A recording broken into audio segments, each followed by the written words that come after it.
características de un contrato verbal. Verbal significa que un patrón le contrata y le dice a una persona trabajadora que va a realizar funciones, le va a dar los generales, es decir, los horarios, la remuneración, el lugar de trabajo, qué es lo que va a realizar y otros más, pero no firman ningún documento. No interesa. Es válido ante la Ley General del Trabajo. La autoridad que se encarga del cumplimiento de este tipo de estamentos es el Ministerio de Trabajo. Por tanto, ante la ley sirve un contrato verbal o escrito.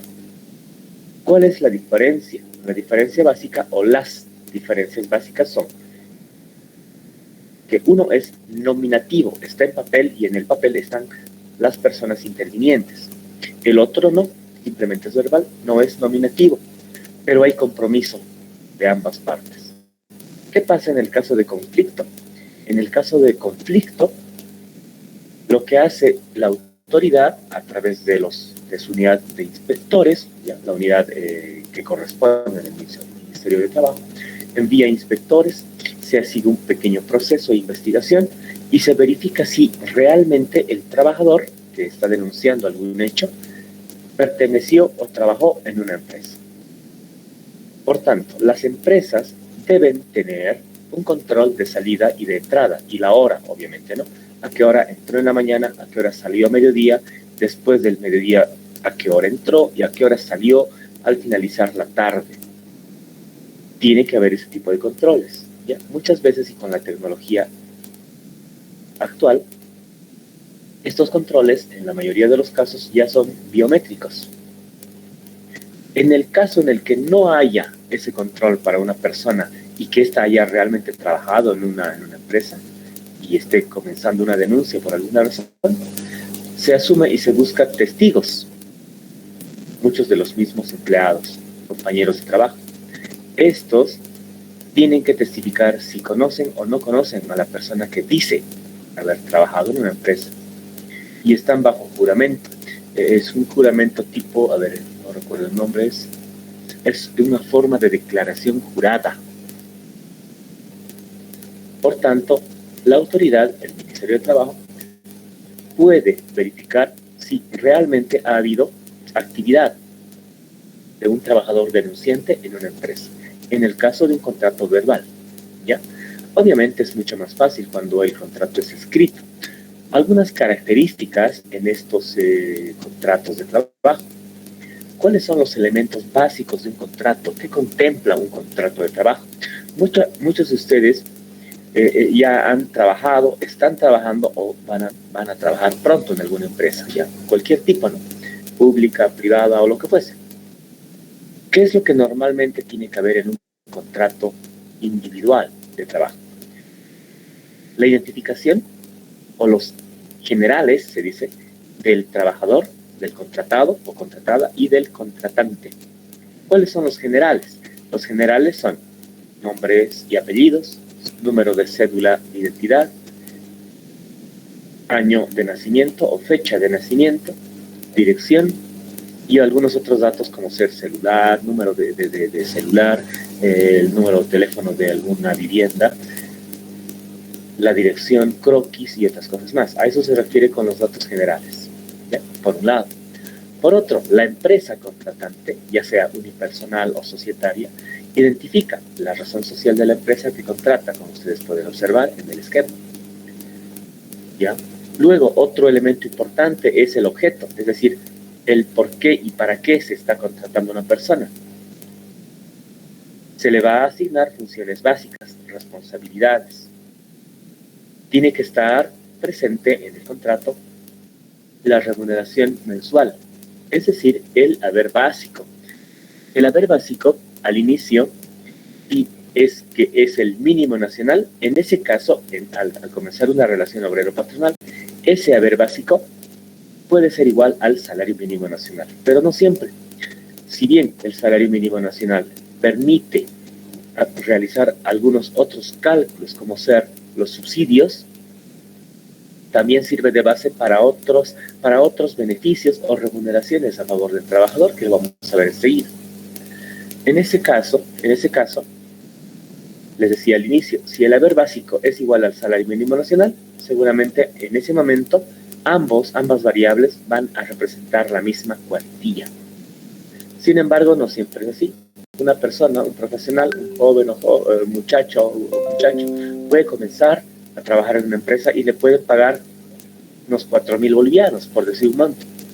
Esos 4.000, remuneración mensual con el que comienza su trabajo o su relación laboral, se denomina haber básico. Sí puede ser diferente al mínimo nacional, al salario mínimo nacional. La ley dice no puede ser menor, ¿ya? Salvo algunas excepciones. La ley dice el mínimo nacional en cumplimiento a la norma. Quiere decir, el jornal de 8 horas, 15 días en la quincena, 30 días al mes. Eso dice la norma. Obviamente, en la vida real no siempre vamos a encontrar que alguien esté ganando un mínimo nacional. Puede ganar menos del mínimo nacional y a veces se acepta. ¿Por qué? Porque trabaja medio tiempo o trabaja por horas. Depende mucho de la característica del trabajo o de la empresa. En el contrato también se establece el horario de trabajo. Lo que pasa es que muchas veces, evidentemente en las empresas existe horas de entrada y también nominalmente horas de salida, pero ya en la tarde, digamos a las 6:30 o en los bancos a las 4, por dar un horario, después a puerta cerrada los funcionarios se quedan a cuadrar sus informes, a realizar resúmenes, a revisar resúmenes y otros trabajos más, y a veces, o muchas veces, los trabajadores de bancos, por ejemplo, se retiran a las 9 de la noche, 10 de la noche y demás, ¿ya? Pese a que en el contrato se establece que hay un horario de trabajo, ¿ya? La vida real es un poco, no un poco, es muy diferente. Hay casos tan sui generis, ¿ya? Responsabilidades. A mayor jerarquía, mayor responsabilidad. No es lo mismo la asignación de responsabilidades que la autoridad, ¿ya? La responsabilidad se asigna responsabilidades, ¿ya? Y la autoridad se delega, ¿me entienden? Esa es la forma correcta de hablar estos dos términos, ¿ya? Delegación de autoridad y asignación de responsabilidad.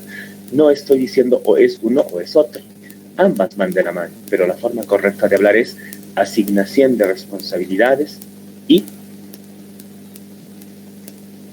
¿cuál es el otro término? A ver, voy a ver si están atentos. A ver. Calle Corisquerín. Un término es asignación de responsabilidad. ¿Cuál era el otro? Calle Corisquerín René. Buenas noches, ingeniero. Buenas noches. El otro término es delegación de autoridad. Delegación de autoridad. Esa es la forma correcta de hablar. Muchas gracias, Kevin. Ya no puedo decir delegación de responsabilidad, eso está mal hablado.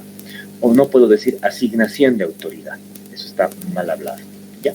Lo correcto es asignación de responsabilidad, por un lado, y otro es delegación de autoridad. Así sea.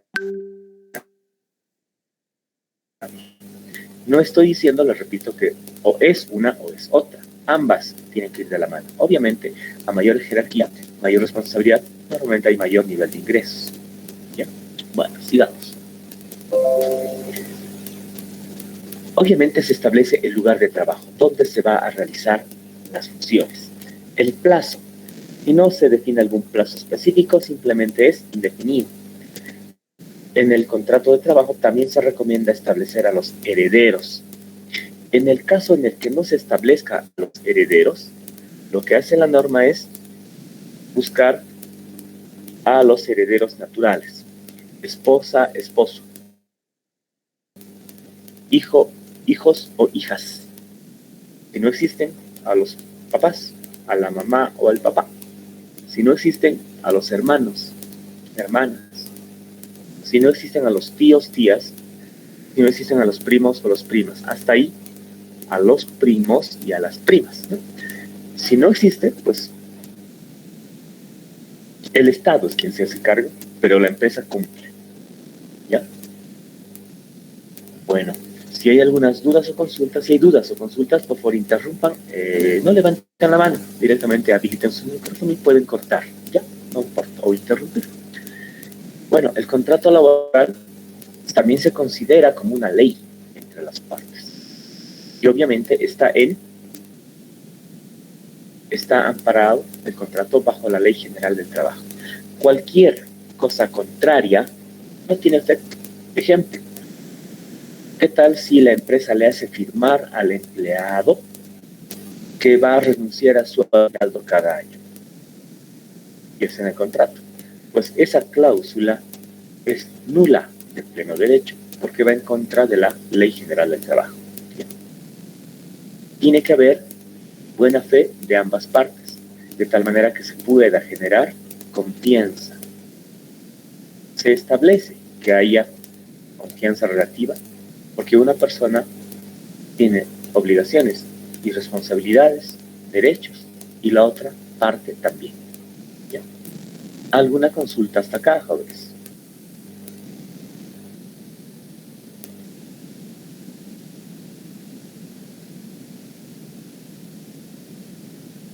Hablemos ahora del contrato de trabajo a plazo fijo. Este contrato a plazo fijo tiene algunas características que hacen diferente el contrato indefinido. ¿Cuáles son esas diferencias? Bueno, les voy a dar ejemplos en el sector público y en el sector privado. Hablemos inicialmente del sector público. En el sector público, tal vez ustedes conozcan, porque pueda que ustedes hayan sido funcionarios del sector público y cuando han sido funcionarios del sector público han debido ser clasificados. Algunos son funcionarios de planta o en planilla, se les dice. Estos funcionarios tienen todos los derechos. ¿Cuáles son esos derechos? Vacaciones, aguinaldos, indemnizaciones, subsidios, canastones de fin de año y otros beneficios más, como un bono de transporte, bonos de refrigerio y demás, ¿ya? No estoy hablando de manera política, ¿ya? Esto ha existido hace bastantes años atrás, existe y seguramente va a existir y va a seguir existiendo, independientemente del cambio de gobierno.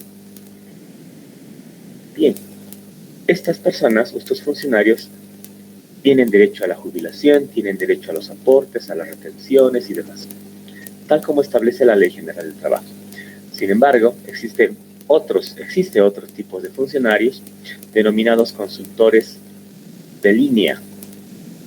Ellos normalmente, egresados del sector público, son contratados por gestión, 12 meses, 11 meses, 10 meses, 9 meses, 3 meses, ¿ya? Y durante ese tiempo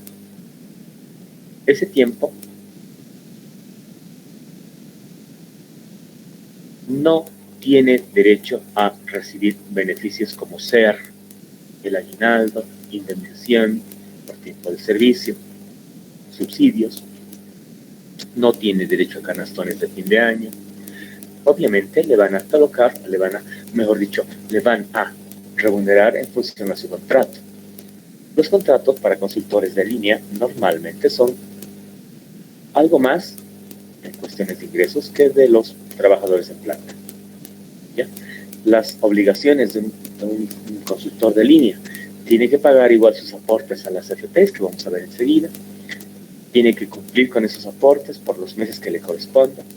Al concluir su contrato, puede ser recontratado por otro periodo similar, mayor o menor. ¿Ya?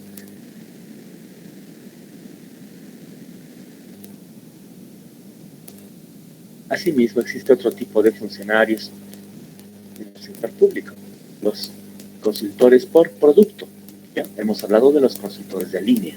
Ahora vamos a hablar de manera breve también de los consultores o consultorías por producto. Cuando una empresa pública requiere los servicios de una imprenta, porque tiene que imprimir algunos boletines informativos y demás, contrata a una empresa, a una imprenta común y corriente. Esta se inscribe al sistema para los abonos respectivos, los pagos, tiene que emitir factura, y cuando cumpla su trabajo existe desvinculación inmediata. O sea, no hay ni siquiera un contrato de largo plazo, es de plazo inmediato, plazo fijo, Por eso estamos hablando de ejemplos de contratos de trabajo a plazo fijo. Tampoco los consultores por producto tienen derecho a algunos beneficios como ser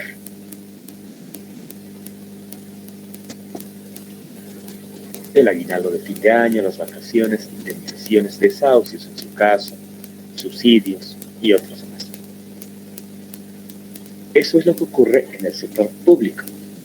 En el sector privado puede haber contratos a plazo fijo. Se puede contratar los servicios de una empresa constructora para la ampliación de la fábrica.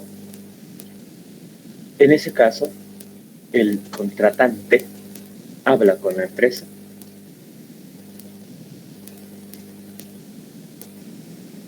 constructora, con la empresa constructora, para que ésta cumpla el contrato de construir la ampliación de una planta. Termina el trabajo, debe existir un visto bueno de ambas partes, uno conforme con el pago y el otro conforme con la obra.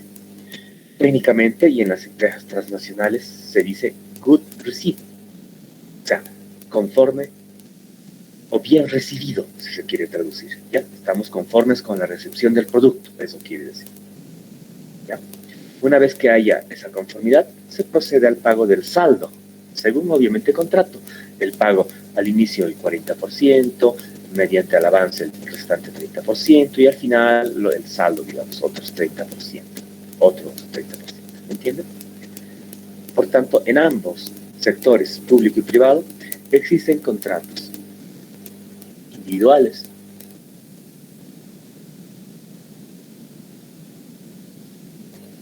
Y existen contratos con plazo indefinido y con plazo fijo definido.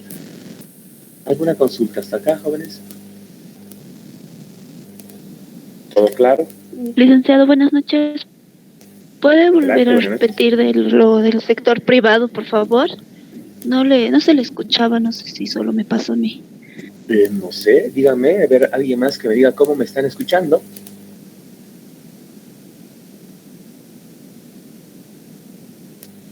Ahora se escucha bien, pero sí estaba entrecortado hace un momento, Liz.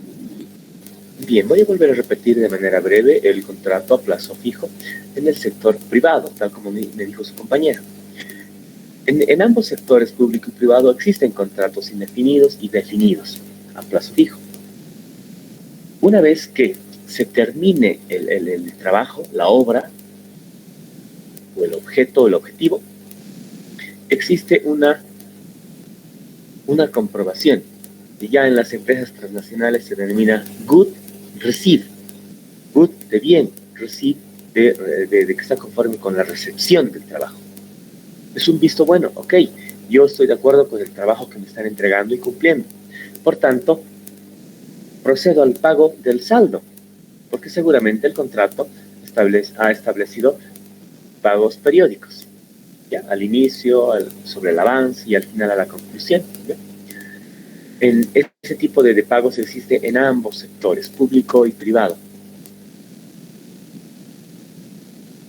Muchas veces se denomina trabajos o el trabajo por objetivos, ¿ya? Al destajo. No sé cuánto tiempo le demore, pero yo le doy, no sé cuántos puede producir a la semana, pero yo le pago por par de calzados que produce. Es un ejemplo, ¿no? Por cantidad. O yo le puedo pagar por un mes lo que produzca. Depende mucho de la naturaleza del contrato y de la empresa, de la actividad principalmente. ¿Está claro? ¿Hasta ahí? ¿Tienen alguna otra consulta?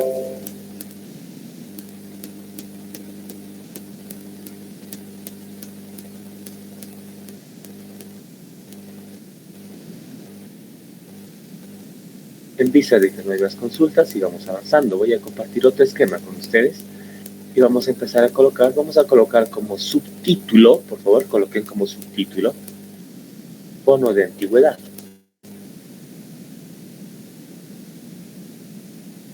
Para nosotros, hasta el momento, HB significa haber básico, acá está. A partir de ahora que estamos conociendo el bono de antigüedad, le vamos a asignar una variable, BA, bono de antigüedad. ¿Ya? El bono de antigüedad, jóvenes, es otra remuneración. Es una remuneración como un beneficio social, es un pago adicional al haber básico. Este bono de antigüedad es un bono a la permanencia, pero continua, ¿ya? A la permanencia continua de un trabajador en una empresa. Existe una escala. Acá está la escala, observen por favor. Acá en la parte izquierda está la escala, ¿ya? Si una persona, un funcionario, trabajador o trabajadora, ha realizado sus actividades continuas por 2 o más años, tiene derecho a un bono de antigüedad. Si ha trabajado un año, no tiene derecho. Si ha trabajado un año y 9 meses, no tiene derecho. Si ha trabajado un año y 11 meses, no tiene derecho. Si ha cumplido 2 años, a partir del mes 25, ¿me entienden? Porque el mes 24 ya son 2 años, a partir del mes 25 ya se le va a incrementar, se le va a pagar de manera adicional una remuneración que se denomina haber básico.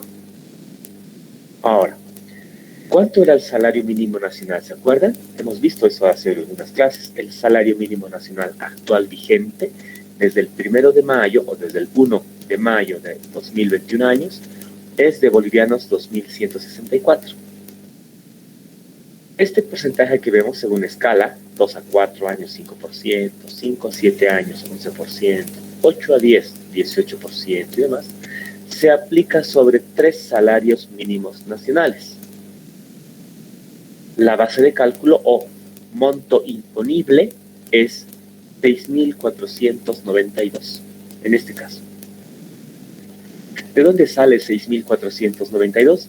De la multiplicación de un salario mínimo nacional, 2.164, por 3. Eso dice la ley. Si me preguntan qué decreto supremo es, qué número de ley, etc., bueno, no está tipificado, mejor dicho, en el decreto supremo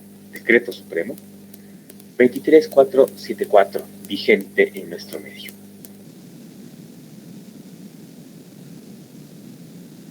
¿Alguna consulta hasta acá sobre el monto imponible? Vamos a hacer un ejemplo, ¿ya? En el esquema que tenemos, en el ejemplo 1, este trabajador tiene 2 años y 4 meses de trabajo.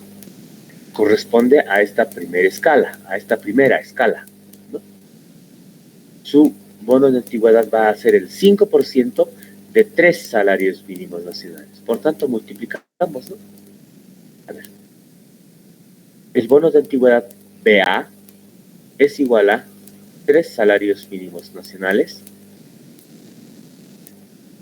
2.164 por 3, y a ese resultado se multiplica por 0,05, es el 5%.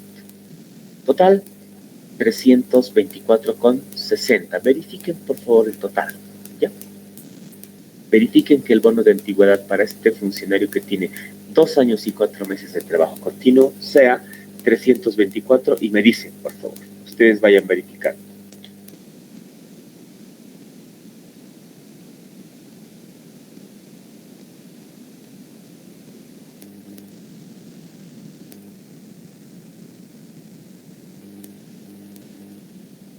¿Alguna consulta, duda?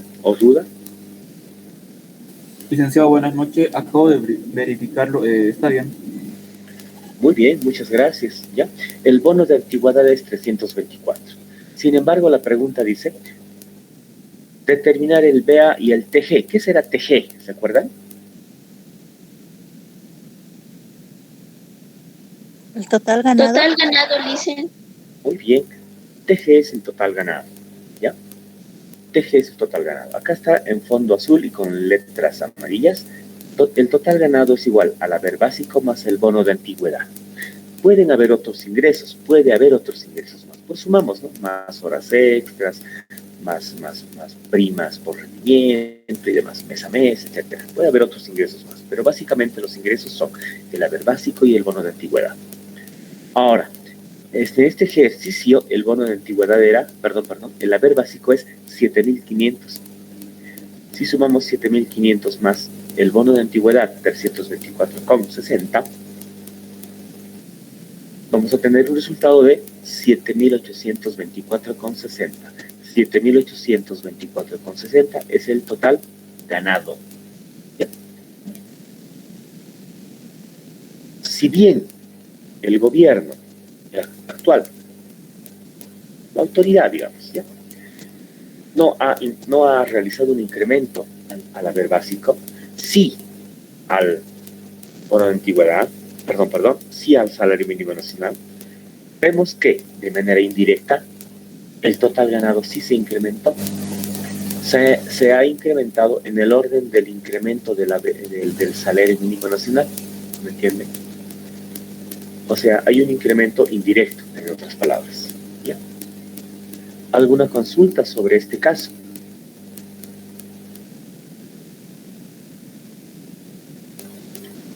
¿Entendido? Ya. Les voy a dar un ejercicio y resuelvan.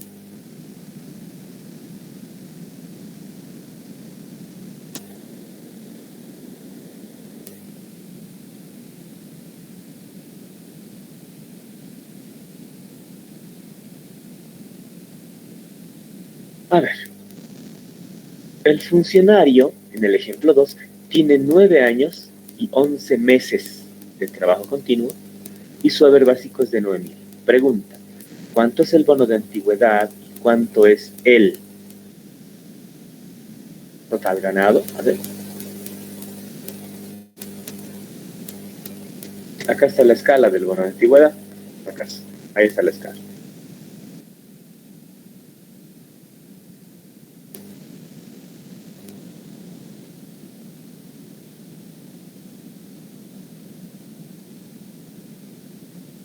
¿Nadie?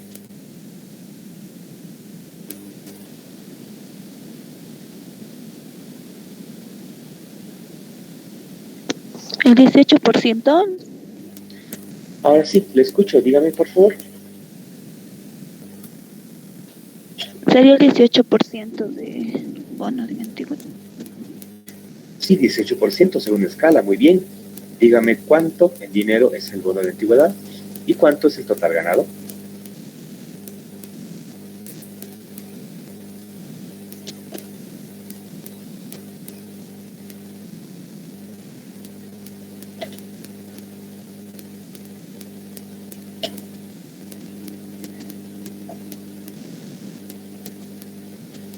¿Alguien ha calculado?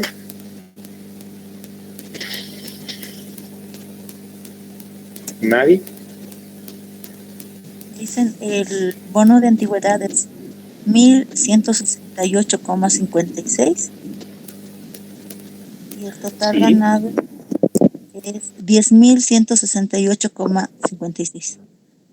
Sí, evidentemente, tal como ustedes pueden ver en sus pantallas. Ya está todo calculado. Ya el bono de antigüedad, 18%, corresponde según escala sobre 3 mínimos nacionales, es 1.178,56.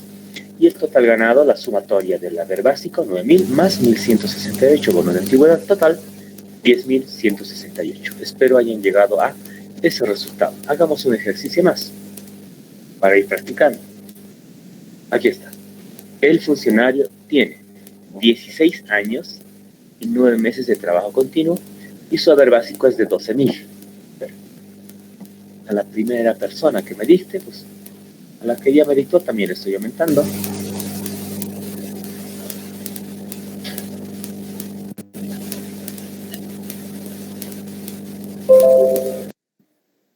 Yo, licenciado, ya tengo el resultado. Dígame, señorita Cárdenas. Bueno,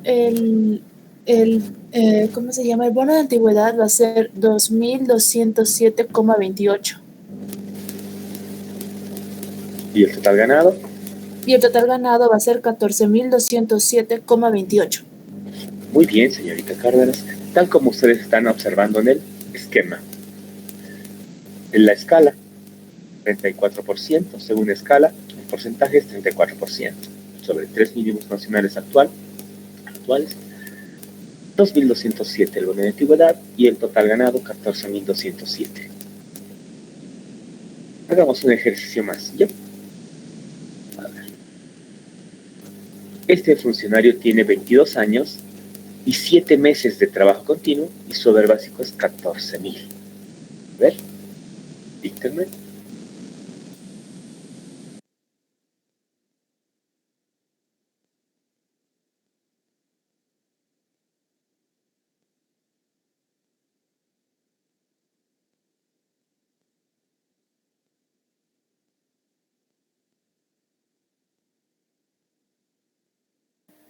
Lick, yo también tengo ese resultado. Adelante. El bono de antigüedad es 2.726,64. ¿Y el Y total ganado? el total ganado es 16.726,64. Muy bien, excelente, excelente. Y la solución está también en sus pantallas. Muchas veces, al hacer estos cálculos, nos confundimos y no calculamos sobre 3 salarios mínimos nacionales. Muchas veces aplicamos de manera errónea sobre el total ganado. El bono de antigüedad no se aplica sobre el monto imponible total ganado. El monto imponible es 3 salarios mínimos nacionales. Vamos con un último ejemplo, ¿ya? Ejemplo 5 dice, el funcionario tiene 1 año y 11 meses de trabajo continuo. Su haber básico es de 5.000.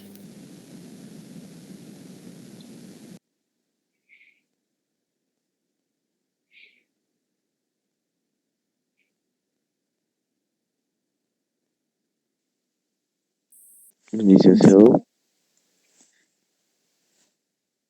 Ingeniero. Adelante, señor Calle.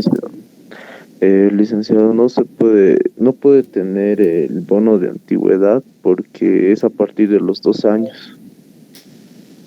Muy bien, ¿cuánto es el total ganado?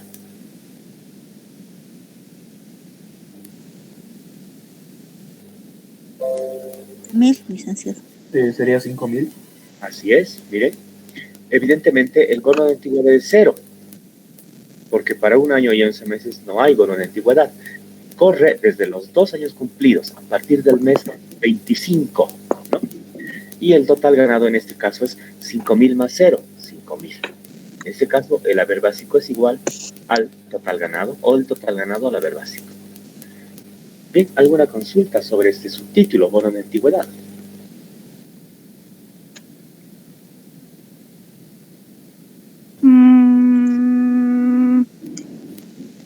Total ganado. ¿Ninguna Más duda? haber ¿Ninguna consulta? básico, más. Sí. Yo que mamá ni María debe ser, está con su micrófono habilitado. Sí, licenciado, quería preguntarle, ahorita que estamos sacando lo que son el bono de antigüedad y más las características que nos dio de los contratos, en general, licenciado, esto por ley debería cumplirse, ¿no? Pero se da algunos casos donde no.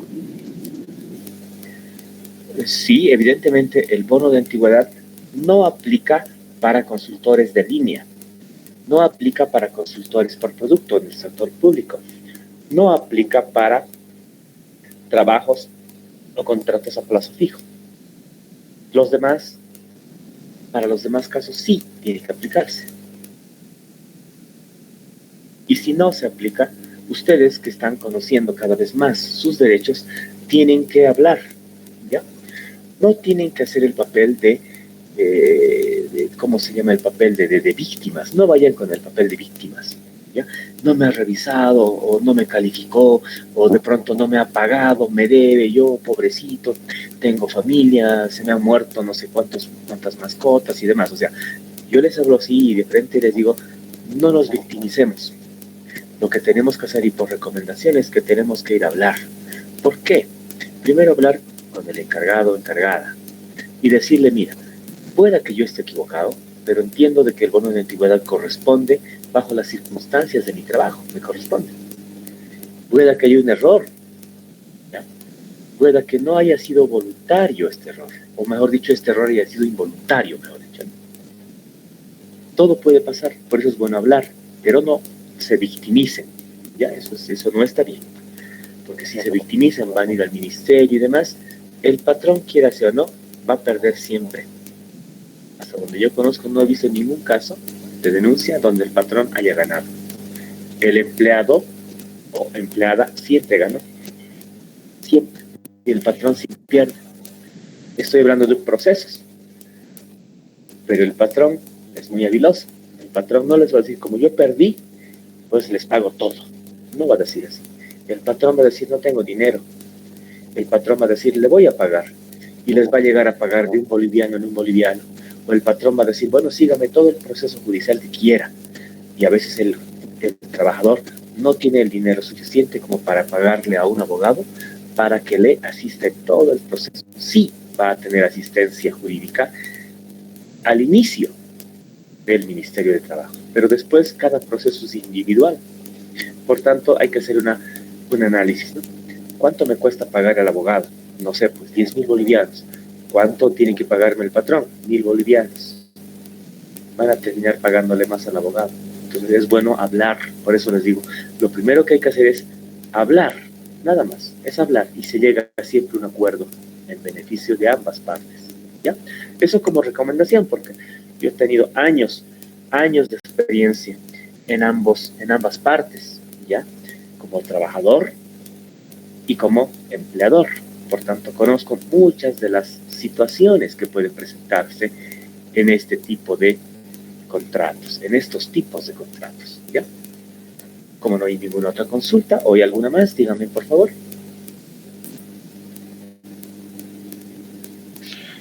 Licenciado, buenas noches. Adelante, buenas noches. Sí, quisiera consultar si existe algún tipo de contrato para el tema de pasantías. No. La pasantía no es una relación obrero-patronal. La pasantía solamente es un acuerdo, es el resultado de un convenio. Por tanto, si ustedes han cumplido, por decir, 3 meses de pasantía, eso no sirve ni para su antigüedad, ni para que les paguen, nada. La pasantía no es remunerada. Si la empresa o institución pública o privada que se haya beneficiado de la pasantía, bueno, si lo decimos así, no tiene por qué pagarles un sueldo. Solamente les puede dar un monto razonable para pasajes, viáticos o gastos de estipendio, refrigerio y demás, ¿ya? Eso tampoco sirve como currículum, por si acaso. No les recomiendo colocar en sus hojas de vida, en el currículum vitae, que han hecho pasantía de tantas horas en tal empresa. Eso no sirve para una hoja de vida. Sí, cuando tengan una entrevista van a decir, yo hice pasantías en esta empresa, nada más, cuando hablen. O en su caso, si ustedes han hecho pasantías en una empresa, la empresa puede considerar la contratación, ¿ya? Por tanto, en el periodo de pasantía, no, ustedes, pasantes, no tienen ningún derecho, salvo que haya un acuerdo en el cual ustedes se beneficien con un ingreso, pero no es un sueldo, no es una remuneración, solamente es un monto destinado para sostener sus pasajes, refrigerio, ¿ya? Para que puedan cubrir, mejor dicho, con esos tipos de gastos, ¿ya? No corresponde la pasantía como tiempo de antigüedad y demás, no corresponde, ¿ya? Muy bien por la pregunta, si está conforme, si hay alguna otra duda más.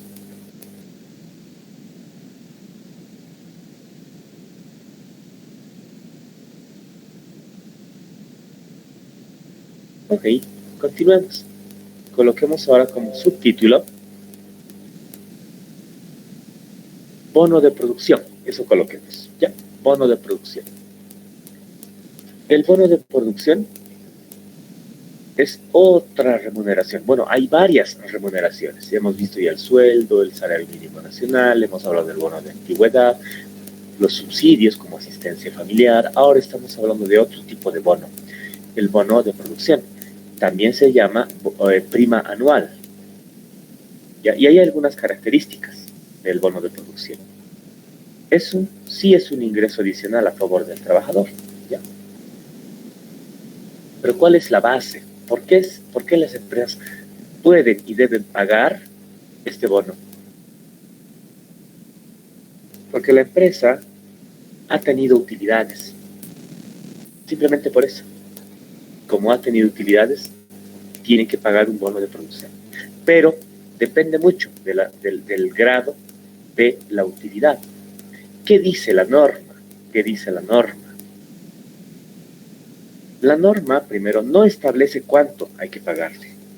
No dice páguele 3 totales ganados, páguele 4 mínimos nacionales. No dice eso la ley. ¿Ya? O sea, no se encuentra establecida la cantidad. Y entonces, ¿cómo se establece? Se fija. ¿Cómo?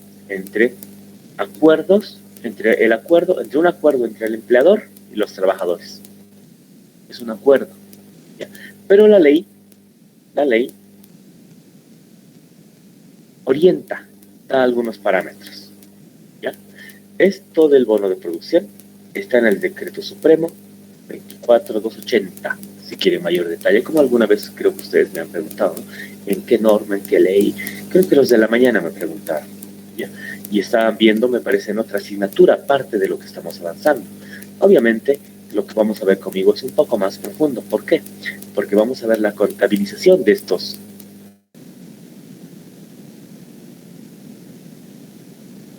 pagos o remuneraciones, ¿ya? Bueno, dice, la cuantía no se establece por ley. Se acuerda entre partes. La norma también nos dice, no puede ser más que el 25% de los excedentes financieros. ¿Qué significa eso? Que si la utilidad de la empresa llega a bolivianos 100, 25 bolivianos o menos se debe destinar al pago de este bono de producción. Puede ser prorrateado en función al ingreso, puede ser prorrateado en función a las horas de trabajo, a la antigüedad tal vez. Pero la empresa no puede pagar más del 25% de los excedentes financieros. ¿Ya? Este bono no puede ser mayor al total ganado. Si yo tengo un total ganado de 8.000, no me pueden pagar 9.000, 10.000, 15.000 de bono de producción. No tiene sentido, eso no está permitido. Tiene que ser máximo, tiene que ser el equivalente a un máximo del total ganado. Nada más. O menos. Si mi total ganado es 8.000 y de pronto la empresa viene y me dice, hemos tenido utilidades, pero no ha alcanzado para todos, es destinado el 25% y para ti 3.000 bolivianos. Tengo que aceptar. ¿Por qué? Porque es menor al total ganado. Porque me está pagando.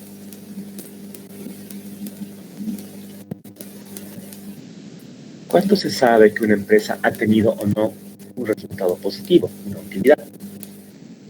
Se sabe cuando la empresa ha declarado los estados financieros y los formularios y estados financieros de la gestión anterior. Para eso les voy a dar un ejemplo. ¿Ya? Vamos a ver más adelante. Inicios y cierres fiscales por tipo de empresa según la autoridad fiscal, impuestos internos. En este caso les voy a dar un ejemplo. Las empresas comerciales y de servicios tienen comienzan sus actividades el 1 de enero, aunque sea feriado, y terminan el 31 de diciembre de ese mismo año. Ese es el periodo fiscal.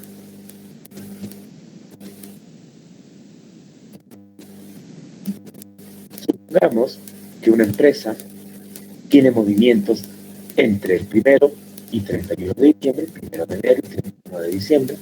La ley le va a decir, usted tiene 120 días para declarar y pagar el IVA. Declarar y o pagar el IVA. Por tanto, si contamos, nos vamos al ejemplo puntual. En enero, desde el 1 de enero de 2020 hasta el 31 de enero de diciembre de 2020, una gestión fiscal para la empresa comercial o de servicios. A partir del 1 de enero del año 2021, hay que contar 120 días. Si contamos 120 días, y es un año no bisiesto como este, vamos a llegar que el plazo límite para la declaración y pago y presentación de estados financieros es el 30 de abril. Si el 30 de abril cae en sábado, se lleva al día siguiente, domingo también es feriado, bueno, no, digamos, domingos, al día siguiente, 2 de mayo, el 2 de mayo, lunes ya se puede declarar. Pero ¿qué pasa si domingo es 30 de abril? Al día siguiente, lunes es 1 de mayo, feriado.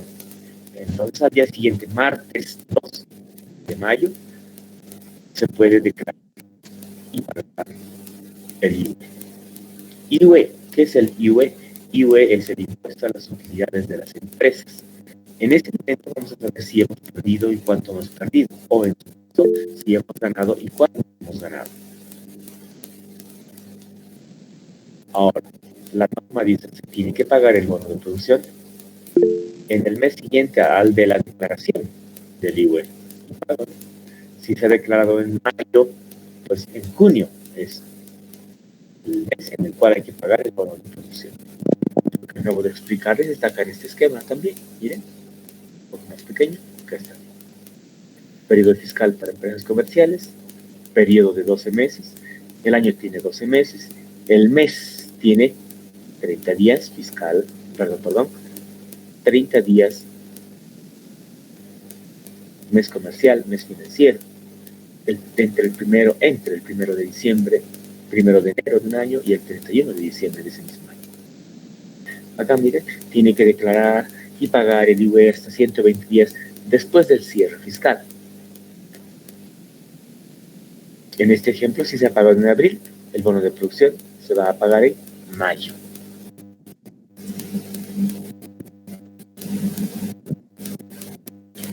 ¿Alguna consulta respecto del bono de antigüedad? Perdón, del bono de producción o prima anual.